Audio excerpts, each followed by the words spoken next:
Hey there, everyone. This is Program Team Shockwave. I'm here with Joe Bogli here at Peabody Regional. And Joe, what place did you just made in? Third. Next one after Smiths, yeah. And what deck you were playing? Burning Abyss. What's so special about your Burning Abyss that I've been hearing There's about? a lot of trap cards. A lot of trap cards. How much trap cards are we talking about here?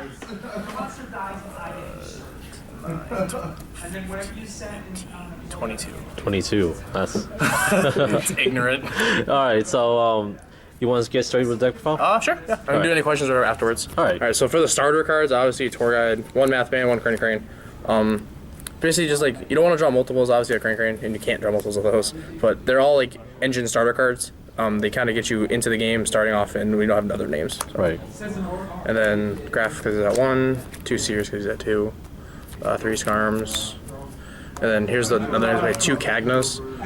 When you see the spells, I do play the Good and Evil card just because it's basically a Rhoda. It fixes your hands, and it can also like enable you to like grind through other matchups that are somewhat hard game 1. And like when you see the trap cards, I have a lot of deck cards against certain matchups. So when you get to Good and Evil, it can fix your problem hands to get you better. So, 2 Livics for Mathman, and like when you make up walls with like say Downard and like Dante and stuff, you get back Traveler. Like you can just create walls that Cosmo can't really get over. And the 1-ofs is 1 Farfa, 1 Barbar, and only 1 Rubik. Farfa was a 2-of last week in Philly. I bubbled that tournament. I'm shout out my friend Pedro Clemente. We both built this deck last week, card for card, and then we changed it for this tournament for because we saw differences we liked. But yeah, we both played it. I think he got 16 or something at Philly last week to get his invite, but we both played it here. He didn't do well today. He started 5-0 and then lost 3 straight, so it kind of sucked for him. So, and then last rounds are 2 maxis. I'm gonna cut these. I didn't like it because the deck is BA. It doesn't when you want to go first with this version of the deck to like get your trap cards. So when you go first, you kind of have this. It doesn't really do anything if you turn 1, so you have to kind of like wait for them to play and then do it. So you can't really gain advantage off it unless it's like a deck that needs special summon. So I'm probably gonna cut maxi. Don't know what for yet, but I'm gonna probably cut it. But everything changes in 3 weeks when Bosch comes out, so it doesn't really matter. That's it for the monster. I think there's 18. 3, 6, 9, 12. Yep, 18. Spells only 3. Good and Evil. 4 Foolish Trail and Cyclone. It's simple enough. This is good. If you draw it, it's really bad, but it happens. I mean, what are you gonna do? Cyclone is a 1-of. There's no really main deck out to emptiness in this deck if it's already established. So kind of like if you in the graveyard, you kind of just as a tool. Mainly it.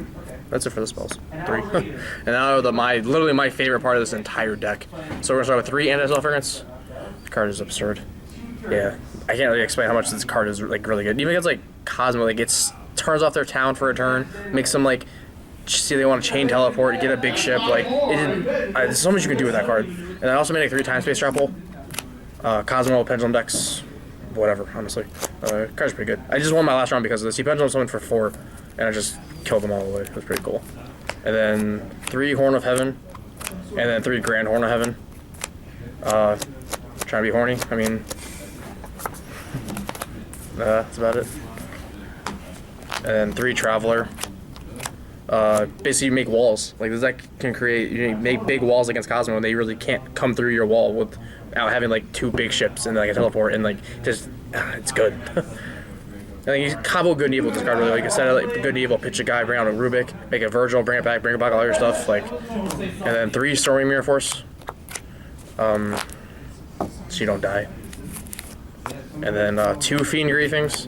This was the change from last week from Philly. There was a bottomless and a main deck Chaos Trap hole, but we cut them for these 2. But everything else is the exact same deck from Philly except for these 2 cards. In Philly, we noticed that we'd open like Traveler and like say like the bottomless or whatever. And we can't really get our engine going. So this is like another engine card. Even if it, like you can Horn of Heaven, say a Cosmo monster, and like get this useful. So it's not like really dead. You can just kind of manipulate your plays to make it work. So 2 Griefings. And the last traps are Warning and Emptiness. I'm pretty sure I did not resolve this card once, and I sided out every single game. Even if they didn't play it or agree to side out, I still sided mine out, just because I didn't really need it. So yeah, deck 42 cards.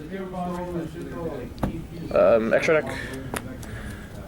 3 Dantes, 3 Downards, 1 Virgil, Utopic Future, 1 Alucard, 1 Asagolem, a Nightmare Shark, Zemains, Leviathan Dragon. He's really important because he kind of just fixes your problem fields where you can go like Dante into this, and then they have to like establish to get over this so that you can make them bigger and pump over your guys. So it's kind of just another. It's also running 3, so you can like do your play, then make your Utopia creature. So and there's also an out to Dark Law.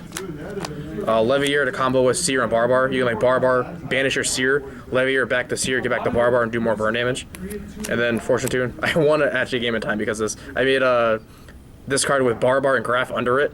So like he had to like kill that. It got Scarm, which is gonna be Torgod, and then like another 500, summon Torgod, made Nightmare Shark attacked, and then like it just created so much advantage. So that's the extra deck. And the side deck, 3 MSTs. Basically, for when you side out some of the cards that aren't good, like against Cosmo or whatever, like the case may be, the other side in cards are like generic.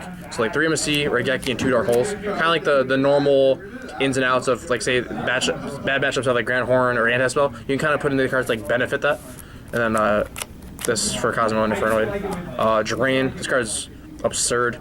Every time I drew this card, I won that game / match whenever it resolved. It was really, really good. So I might actually main this card. 2 breakthroughs, like when you take out the bad stuff, you can kind of put in something to kind of fill the spot, I guess. And then the last card is 3 mistakes. The Magician deck is rampant, so you can, like they mainly play the Pendulum Call, discard Juggler, chain this, and then their whole turn just goes sour. Or even just on a normal summon Joker. Like, I did it 3 times, like 3 or 4 times. I played 5 of the Magician deck. So, like, they go Joker and be like, mistake. And it's like, oh, their turn has to just, like, do bad things to get rid of this card. So, which means my other traps are staying, which means my monsters are staying. And I can create more advantage just from the cards that they're leaving on my field. Alright. So, that's the deck. Right.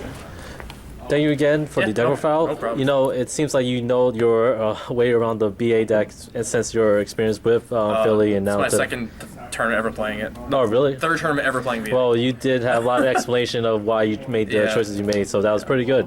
Any last word before we head off today? Not really.